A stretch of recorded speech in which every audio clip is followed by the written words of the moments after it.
Okay, so you guys see an electric drill, and you're probably wondering what a drill has to do with engine work. I'll tell you why, or what it's doing here. Call it an atonement for my mistakes or for my sins.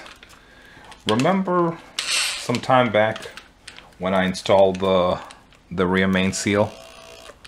So what I mentioned on video was that I wanted to put the whole plate on with the seal. I've done that before and it worked. However, during the process of installing it, I kept having problems because this dowel here, even without the RTV, was giving me problems because initially it just wouldn't sit properly. It wouldn't seat properly. So whenever it bolt down here, the upper point would lift, this and that. But at one point, I think the very first time I installed it, when I looked at it, I freaked out because I thought that the seal had bent.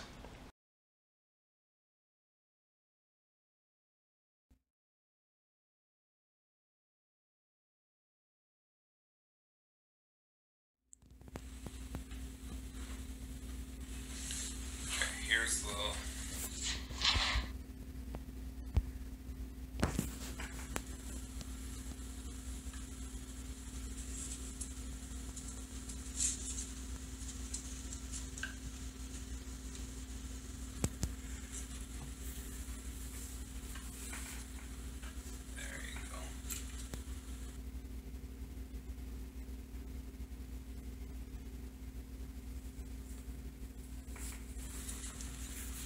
then you'll notice once I start tightening the...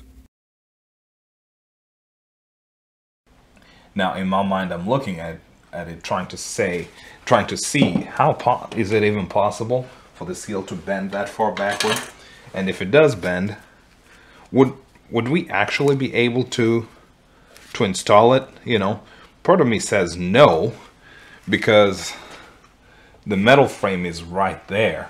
You know, there's really no room to make a mistake, honestly, you know. But so that's, man, you would have to bend the hell out of it to make it for it to even be possible.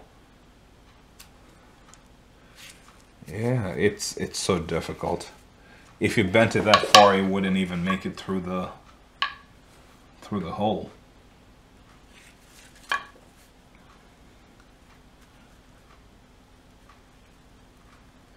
But if it does bend back, is it a problem? Not really. See, this one is fairly fresh. Yeah, it's fairly fresh, honestly. I mean, I think I was just tripping because I saw, what did I say? What do you call that? The Vaseline on it, and it kind of threw me off a little bit, because now looking at it, I really don't see how it's even possible to bend it. It just doesn't make sense. It wouldn't be able to go through at all. I don't know. And even if it did it once, look at it. Like, it goes right back. It's just fine. You know? I suppose if you keep bending it hard enough, it might split. But for a brand new one, it should be fine. Well, either way, the seal was 50 bucks. I bought another one. 54 bucks or something like that. So it's kind of expensive. I'd hate to take it out just to look at it and say, nah, never mind, it's just fine. So it wasn't cheap by any means. Let me just tell you what I had the drill for. The drill was for this. I drilled a hole on the side of the... Let me do this. Let me get a little closer so you can show off what I was doing here. Felt so proud of myself. Anyway, so I came in with the drill and drilled right at this corner here, because I do have a bunch of these test pieces, right? And the other one was a little off, but drill right, you know, just basically align it to this if you can. So drill there, and then I had some screws. So I got the screw. I only actually just drove one in. drive that screw in there. Try your best not to scratch the wall, not to go too far in the side. Then I'll put the other one in just for S's and G's. Just drive it down so you can see. Again, have it as close to the lip, to the outer edge of the lip as possible, without really driving it into the wall of this body. So once that happens, start turning the screw, and watch what happens.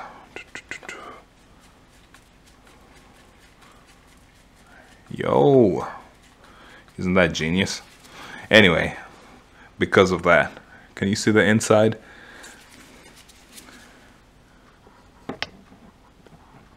Yeah, because of these ears, and if you set your screw right, it will make contact with it.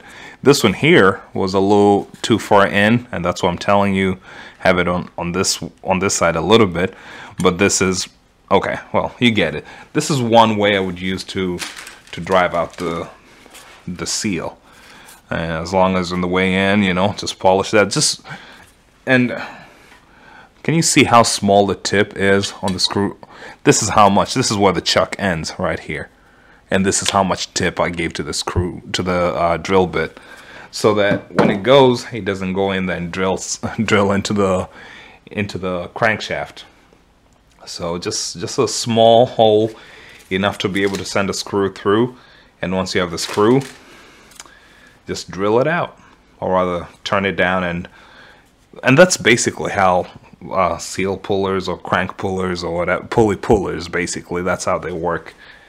So yeah, just in talking to you, I decided not to do it because yes, this is a used one, and I've played with other used ones that have evidently more mileage on them. And from what I'm seeing, I don't think it caused any damage. I'll go back and watch that video again, but I don't think it's that bad from what I'm looking at. And the reason I'm even bothering with all this is, or rather, you know, the whole driver. Oh, well, yeah, it's fighting that. It was a thought I had in my head. I was like, man, do I want to risk having a leaky seal over 50 bucks versus should I just come in and replace it? And I was thinking to myself, I don't want to use a screwdriver because I just don't know how robust or what exactly is on the backside. So if I came with a screwdriver and ended up scratching either the crankshaft or the side of the body, I'd be screwed. I'd have to replace the whole thing because I have to come at it and replace. Yeah, basically it will be an oil pan removal job at that point, and I just didn't want to do that. I was a little too far committed into it.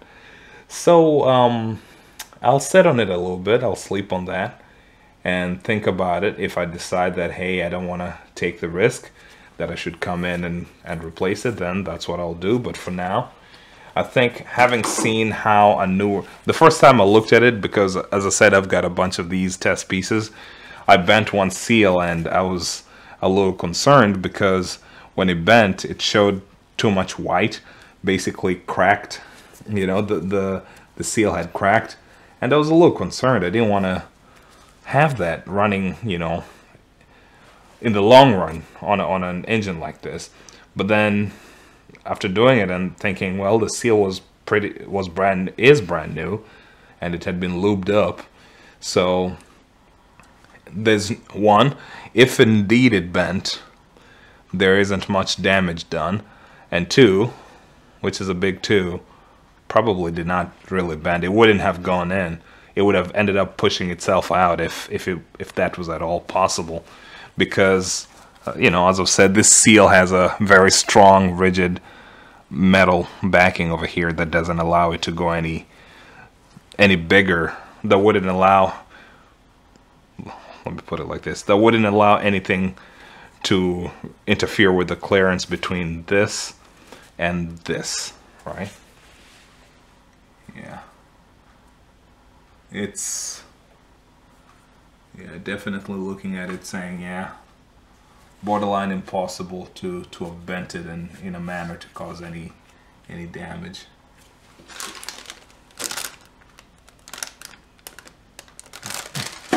The new seals look funky.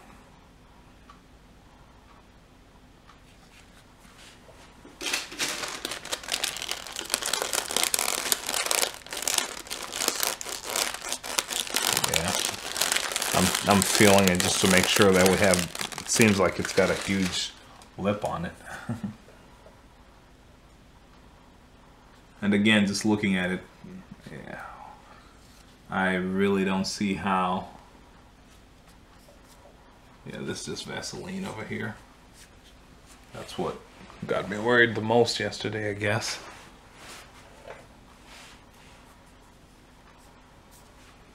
Yeah, and when I saw it, I freaked out. I thought it had bent. So I think I've managed to convince myself through this mini pep talk that there's nothing to worry about. That I will go ahead and just install it as is and cross my fingers, hope everything works. I'm kidding. I think everything is going to be fine. But while we're here, let me try to open up the lip and just take a look in there. See what I'll see. Ooh, yeah. I have just the thing for it. Safety pin.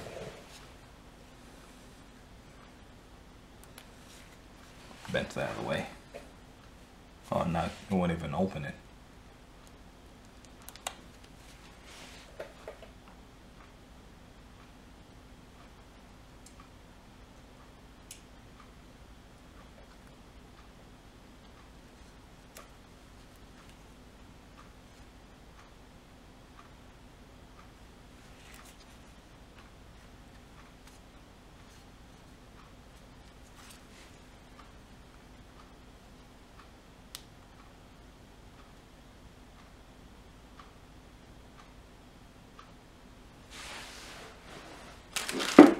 Yeah, there's like zero clearance for this lip to have bent. It just doesn't make sense. And if it did, as was said, something else would have been showing. It just isn't feasible. There isn't that much clearance.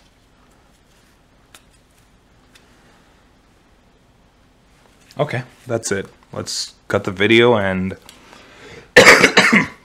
excuse me, next step we'll be putting the signal plate back here and getting ready to mate the transmission to it. Good.